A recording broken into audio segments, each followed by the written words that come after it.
Reporting from Arkham Asylum, this is Gotham Rogues. In this video we count down the 5 greatest Legion of Superheroes villains.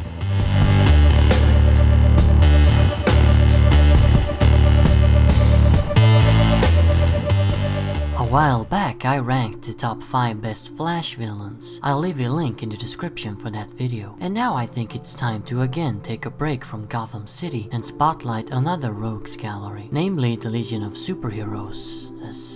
I'm betting that some of my regular viewers don't know that much about the Legion. A few of you may never have heard of them, so for your guys' sake I'll give a brief explanation. The Legion of Superheroes is a large team of heroic superpowered individuals who guard Earth and its allied homeworlds in the 31st century. So in other words, their stories take place in the distant future of the DC universe. They're heavily grounded in science fiction, but fantasy elements such as magic is also quite prominent. Actually, it's a perfect blend of those two genres. The team has for most of their history been closely associated with Superboy, as he was their main inspiration, but during some periods that aspect has been left out. You see, the Legion has been rebooted so many times I can't even count, leaving their continuity a jumbled mess. But anyway, I've always felt that they had a great rogues gallery, and an underrated one. I've never seen the Legion rogues show up on best rogues gallery lists. So let's get started. Number 5. Mordru. An incredibly powerful and near omnipotent evil sorcerer, Mordru is considered by many to be the Legion's arch nemesis. Yeah, I know, in his classic design Mordru really looks like a cheap Merlin ripoff, but don't be fooled by his silly appearance. He's one bad motherfucker. Nah, I don't want to get into trouble with YouTube. There's almost nothing Mordru can't do with his powers, and it always takes the efforts of the entire Legion to take him out. Just imagine that, 30 or so of the galaxy's most powerful heroes to defeat one guy. One guy. Of course, while awesome powers are cool, they don't really make a great character. But that's where Mordru's got it down as well. Sure, he's not sympathetic, in fact he's as far from being that as possible. Alongside Darkseid, he's the most evil bastard the DC universe has ever seen. But he's so ridiculously evil and enjoys being evil so much that it's entertaining. His arrogance is through the roof as well, and the simplest annoyance may cause him to wave a finger, turning you into dust. Out of DC's big tyrant villains, Mordru is one of my favorites. Yes, he's downright despicable, but so damn charismatic. Number 4. The Time Trapper. The Time Trapper is an all-powerful, mysterious entity that lives at the end of time, the final stage of the universe when everything else has simply ceased to exist. He, or it, has complete control over time, being able to travel through it, freeze it, manipulate it, and view any era into the smallest details. So basically he knows everything and can change the course of history to fit his whim. The Trapper is another massive threat who turns the entire world of the Legionnaires upside down every time he appears. According to some continuities, it was even the Trapper himself who created the Legion of Superheroes. He did it by using his powers over time to create the chain of events that led to the foundation of the team. Of course, all to suit his sinister plans. I really like this guy, or thing, or whatever. He's a fascinating enigma. He's an all-powerful force of nature, really. Yet he dabbles in the affairs of mortals. And it's all because he's bored. The Trapper could perfectly well stay there at the end of time and survey his domain, but that's no fun. Due to the numerous reboots, we've actually gotten many different origins for the character, like one where he was revealed to actually be human, namely a future version of Rock Kryn, aka Cosmic Boy, one of the Legion's most prominent members. But just like with the Joker, I think this just makes the Trapper all the more mysterious. Also, that visual design, while kinda basic, is pretty kick-ass. Number 3. Emerald Empress.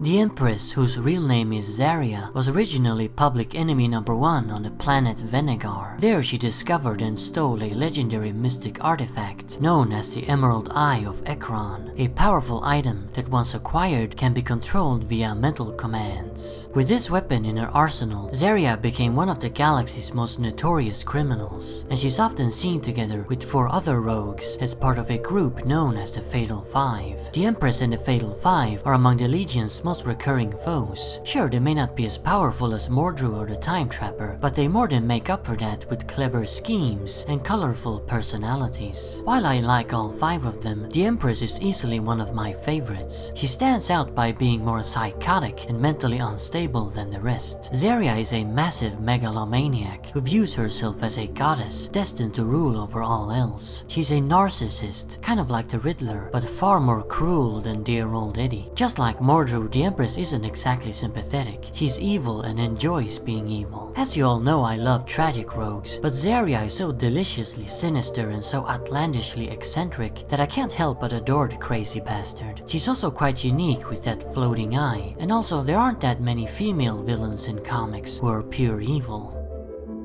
Number 2. Lightning Lord.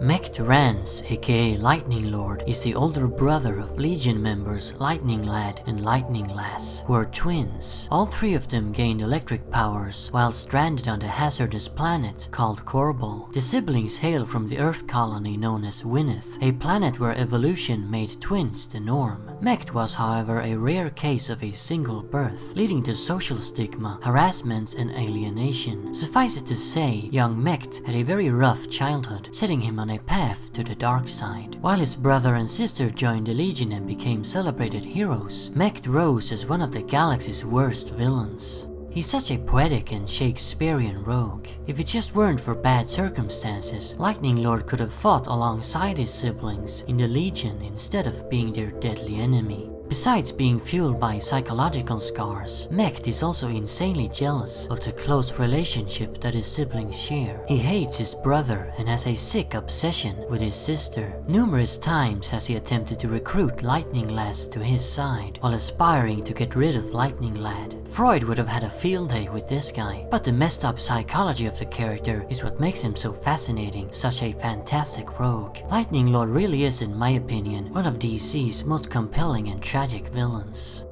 And now for the greatest Legion of Superheroes villain of them all. Number 1. Validus. The huge beast known as Validus is another member of the Fatal Five, and he's by far the most powerful of the bunch. However, he's also the least intelligent. You see, Validus has the mind of a small child. In fact, he is a small child. Validus was once the newborn son of Legionnaires Lightning Lad and Saturn Girl, but then Darkseid snatched the boy and mutated him into a massive, hulking monster. It was the evil lord's way of getting revenge against the Legion for stopping his scheme of galactic rule. For years, Validus' own parents fought him, without ever knowing that the towering creature was in fact their very own long-lost son. Now that's a tragic and compelling story. And yes, Lightning Lad really has family issues, doesn't he? The thing about Validus is that he's not malicious in any way. He doesn't want to cause harm, but it just inadvertently happens due to his powers. Being so infantile, he doesn't understand what he's doing really, or why people flee at the sight of him. The other Fatal Five members will also take advantage of his simple mind and powerful brawn to manipulate him into doing their bidding, so the blame is heavily on them for turning poor Validus into a menace. He's easily one of the saddest and most sympathetic rogues in all of comicdom. Also, that visual design is one of the greatest. The exposed brain and the no face except a mouth look. It immediately catches your eye and stands out among the many generic-looking, spandex-clad supervillains. Plus, I love purple. So there you have it. Those are the 5 best Legion of Superheroes villains in my opinion. The Legion rogues truly are an underappreciated lot, and hopefully with this video I've helped them get a bit more exposure. Remember, Arkham Asylum awaits you in the next video.